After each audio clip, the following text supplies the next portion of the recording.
पस मंजर रखने वालों को सियासत से दूर रखने के मामले में सुप्रीम कोर्ट आज फैसला सुना सकता है।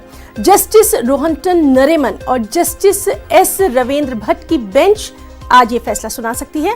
ख्याल रहे कि सुप्रीम कोर्ट मुजिबाना पस मंजर रखने वालों की सियासत में एंट्री पर अपनी नाराजगी का भी इजहार कर चुका है। इस पर रोक लगाने के हवाले से हिदायत भी जारी की गई थी, लेकिन इसके बावजूद हुकूमत और इलेक्शन कमीशन इस सिलसिले में खातिरख्वाह इक़दामात करने में नाकाम रहे हैं।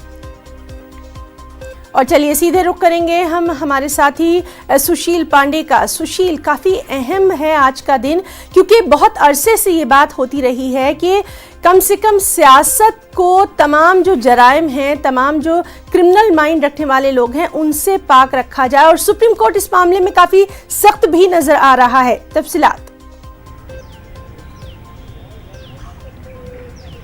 जी बिल्कुल, साफ तौर से देखिए, अश्विनी उपाध्याय ने इस पूरे मामले में सुप्रीम कोर्ट में एक याचिका दाखिल की थी, जिसमें यह कहा गया था कि राजनीतिक जो मान्यता प्राप्त पार्टियां हैं वो आपराधिक छवि वाले नेताओं को, जिनके चार्जेस जिनके खिलाफ फ्रेम हो गए हैं, उनको कोई भी टिकट ना दिया जाए। बहुत सारे उदाहरण हैं उसमें, अगर मैं आपको बताना चाहूं, जिसमें साफ तौर से उनकी मान्यता को भी रद्द करने की बात कही गई थी, जिसमें लालू प्रसाद यादव का नाम है, ओम प्रकाश चौटाला का नाम है, कई ऐसे बड़े नेताओं का नाम था जो फिलहाल आपराधिक छवि थी, उनके खिलाफ चार्जेस भी फ्रेम हो गए थे, लेकिन वो फिलहाल पार्टी में बने हुए थे।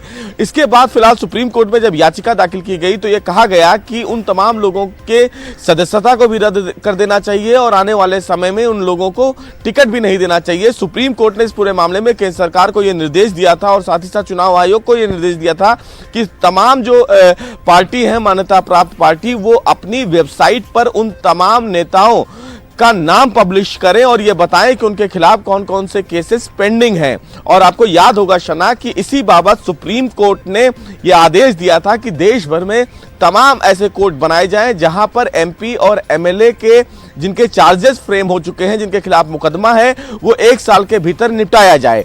अब फिलहाल सुप्रीम कोर्ट में जो फिलहाल रिकॉर्ड्स दिए गए थे, उस रिकॉर्ड्स के मुताबिक 2014 में जो राजनीतिक नेता भी हैं उनके खिलाफ चार्जेस फ्रेम हो गए हैं, उनका आंकड़ा 14% था और वही आंकड़ा 2019 में बढ़कर 46% हो गया है। तो ये काफी एक अहम फैसला माना जाएगा, क्योंकि सुप्रीम कोर्ट भी ये बेहतर समझता है और इस पूरे मामले में एक फैसला देगा कि राजनीति में एक साफ छवि का नेता हो, जो लोगों की आकांक्षाओं को और जनता की उम्मीदों को पूरा करे, ना कि एक आपराधिक छवि का नेता जो फिर समाज में एक डर से लोगों के मन में काम करे। तो ये तमाम चीजें फिलहाल सुप्रीम कोर्ट तय करेगा। 10:30 बजे इस पूरे मामले में एक बड़ा फैसला होगा। देखना यह है कि देश की सबसे बड़ी अदालत इस पूरे मामले में अपना क्या कुछ अहम फैसला सुनाती है। तो काफी अहम रहने वाला है आज का दिन, और उन तमाम सियासतदानों के लिए भी एक ये अलार्मिंग स्टेज है, और कहीं ना कहीं इस अहम खबर पर लगातार हम बने रहेंगे। सुशील, आप हमारे साथ बने रहिए।